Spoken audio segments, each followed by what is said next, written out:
Okay guys, Troy Francis here with another video. Wherever you are today, just start. Okay, so whatever the endeavor is, whatever new thing you're trying to implement or lapsed habit you're trying to reinvigorate, wherever you are right now, the only thing that you can do, the only option that you've got is to just start, okay?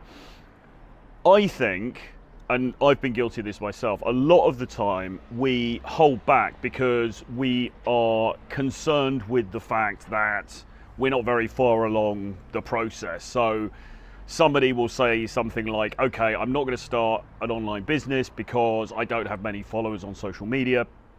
It's going to take me a long time to build up those followers, to build that audience, so I can sell a product. Okay, that's one example. Another thing is the gym, and I saw a really interesting tweet earlier about the gym and that whole thing of a guy who's out of shape feeling inhibited about going to the gym because he knows there's going to be all these jack guys who've been going for years, who are really into it there, and he feels intimidated by that. I actually felt that myself when I first started going to the gym many years ago. You know, I was really skinny, I was really underweight, and I was worried a little bit about, you know, well, what are other people they're going to think? You know, they're jacked, they're big, they've got loads of mass, they've been working out for years, and here am I, this little newcomer who doesn't know what the fuck he's doing, okay? Now, the tweet was very encouraging, actually, and I think it was true. It said, generally speaking, most guys who are decent dudes in a gym scenario, they're going to be accepting of newcomers. They're just happy that you're there and you're working on yourself. And actually, that was the mindset trick that I used. Well, not really a trick. It was just the mindset that I adopted myself in order to get myself into going to the gym. I just thought, look, the reality is, at least I'm here. Okay, I'm right at the beginning of this journey. I'm scrawny as a stick. I don't know what the hell I'm doing. I don't know what to do with these machines or these weights or whatever. But at least I'm here, at least I'm giving it a go, at least I'm working on myself. And if people respect that, great. And if people don't respect that, that's kind of on them, all right? And that mindset actually set me in really good stead. And the reality is, in all the time that I've been going to gyms over many, many years, I've never had once any negative comment from anybody about my form or my performance or, oh, look at that dude, blah, blah, blah. Never had any of that stuff ever. And I think that that's just the reality. I think a lot of the time our fears about people's reactions to us and people's reactions to what we're trying to do are exaggerated in our heads, and they often just don't come to fruition. But also, we use it as a kind of a buffer. We use it as a kind of way to get out of having to take the action, because it's easier to sit on the couch and think, well, I'm not going to go to the gym because those guys over there might laugh at me, so I can't take the embarrassment of that, so therefore I'm just going to sit and watch Netflix and eat pop chips or whatever, and I'm just not going to bother. The outcome of that is obviously not going to be good. You're going to stay in bad shape, or you're going to get into even worse shape than you were before. All right, so again, wherever you are now, you have to start. So where you are now might be you're scrawny, you're underweight, you're physically not in a good place, you don't have much muscle definition, whatever. Or it could be you're really overweight, or you're somewhat overweight, right? For your height, you know, your body mass index is too high, you need to lose weight.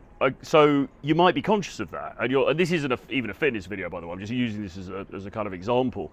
You're sitting there, you're thinking, God, I look really bad in these track pants, I look really bad in this t-shirt. What are people gonna think when I'm in the gym? They're gonna laugh at me when I'm on the running machine or whatever. The reality is, firstly, most people just don't give a damn. They're not even going to pay any attention to you whatsoever.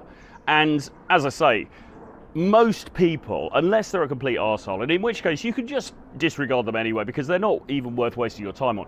Most people are just going to respect the fact that you're there and you're doing the right thing, you're doing the actions, because people who are successful in any sphere of life understand that there is a journey to go through. Very few people reach the end goal immediately. In fact, almost nobody. There are some people who are naturals, there are some people who are more naturally gifted at certain things than others, and yes, okay, they're going to get to the end goal more quickly, maybe, if they apply themselves, but most people, it takes a bit of time, and people who've gone through that journey, they recognize that and they're encouraging. It's the same thing with something like the field that I'm in, for example, like online business. I've met a lot of people who are much more successful than me in terms of the size of their channels, in terms of maybe the audience figures they're pulling in, the money they're making or whatever.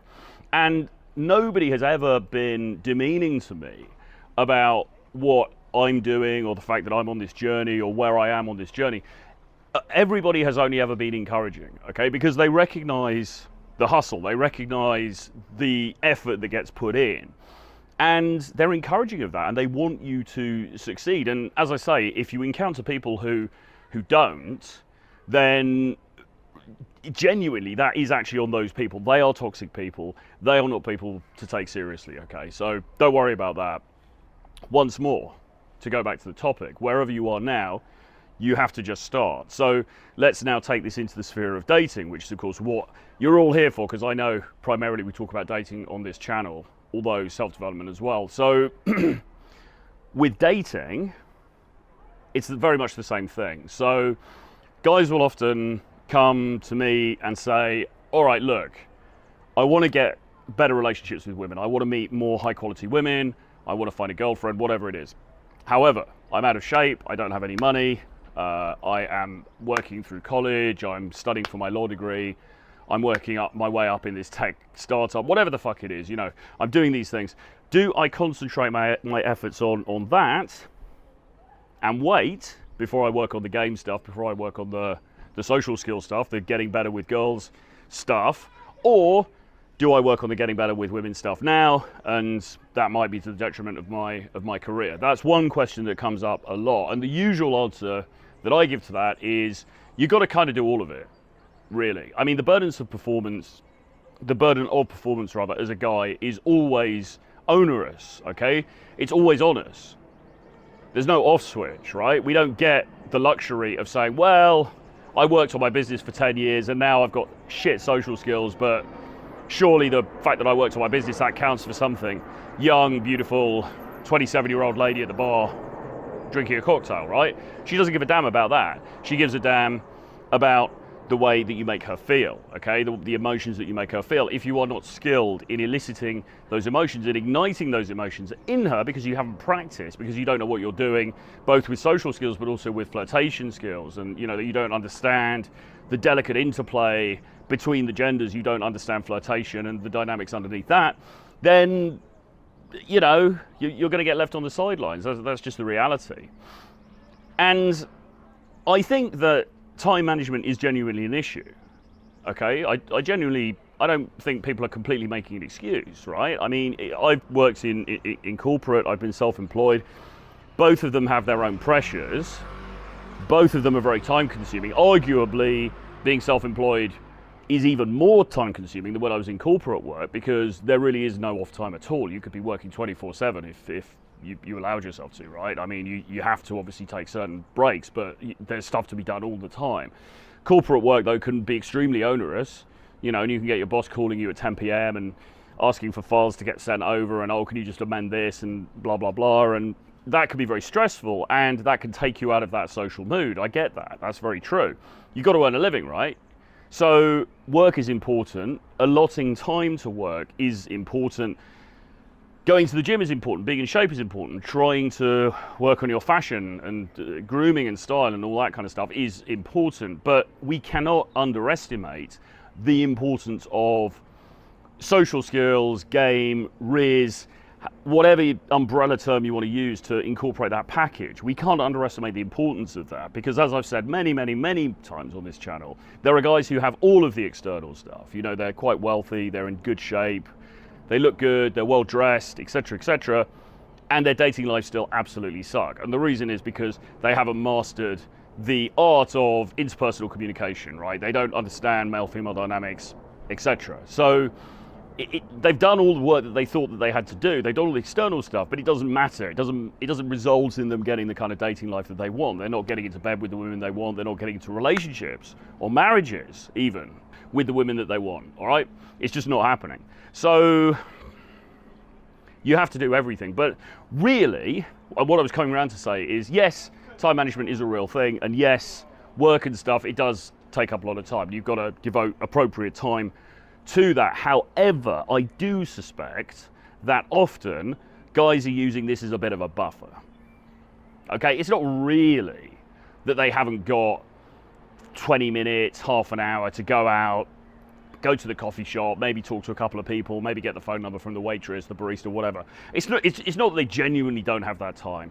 It's that they are using the fact of time management, or they're using the fact of, oh, I've got such a busy job, as an excuse because they don't want to face rejection. And what men are very, very good at is escaping, as finding loads and loads of very innovative, clever, and compelling ways to escape the pain of female rejection, okay? And if we could all just get over, finally, our fear of the terrible, terrible doom of getting rejected by a female, of having a female saying, oh, sorry, I'm not interested, or oh, sorry, I've got a boyfriend, then we'd all be in a much happier place and we'd all have much better dating lives, okay? Because that's really all it is, you know. But guys are so scared of this thing of like, oh my God, if I go up to the girl and, you know, she's outside Starbucks and I say hello to her and I say she looks nice, and then she says, she might say, oh, sorry, I've got a boyfriend. Oh no, I'm going to be crushed. I'm never going to recover from that terrible, ignominious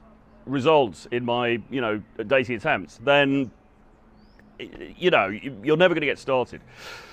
And the other thing as well is that guys will sometimes think, well, I need to watch all of these videos, or I need to do all of this self-development stuff, or I need to practice meditation for 7 years so that I become very zen and very, very calm in my approach, or I need to, I don't know, you know, I need to go to vocal classes so that my voice projects better, or I need to, and you know, this intersects with what we were saying before, I need to lose weight because if I lose weight, I'm going to look better and I'm going to get a better result from girls. Okay, fine.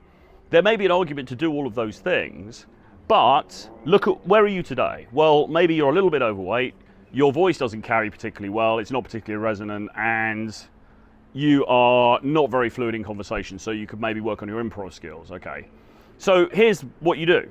You go out and you socialize anyway. You go out and you approach and you talk to women that you're interested in, and even maybe women you're not interested in, just to get the practice in, right? You go out and do that anyway, and then simultaneously, at the weekends or in the evenings or whenever you can fit it in, you work on the other stuff, okay? So you ideally, you want to be doing some approaching and also going to the gym and also doing your job. I mean, I know it's like rocket science, guys. I know this is like Elon Musk level thinking, but that's kind of what you need to be doing. Now, even if it's only 2 approaches a day, 3 approaches a day, 1 approach a day, okay? It's better to do that than to sit around and write on comment sections and forums for years, or people's WhatsApp groups and things like this. If you want to join my WhatsApp group, by the way, drop me an email, troy@realtroyfrancis.com. We'll get you in there and you can discuss all this stuff and mentally masturbate with the other guys in there. But, you know, camaraderie is great, but in the end, you've got to take action. And I think a lot of the time guys are just using these buffers, they're using these excuses to not go out and do the very fundamental thing they need to do. Because when you think about it, what is the one action that is going to get you closer to having an abundant dating life? Well, obviously, it's interacting with more women. Now, that might be in real life, which is what I would generally encourage, because it tends to work very well. It might be on dating apps, it might even be through Social Circle or something, or a combination thereof. But either way, you've got to be doing it, and you've got to be doing more of it than you probably are now if you're watching this video, okay?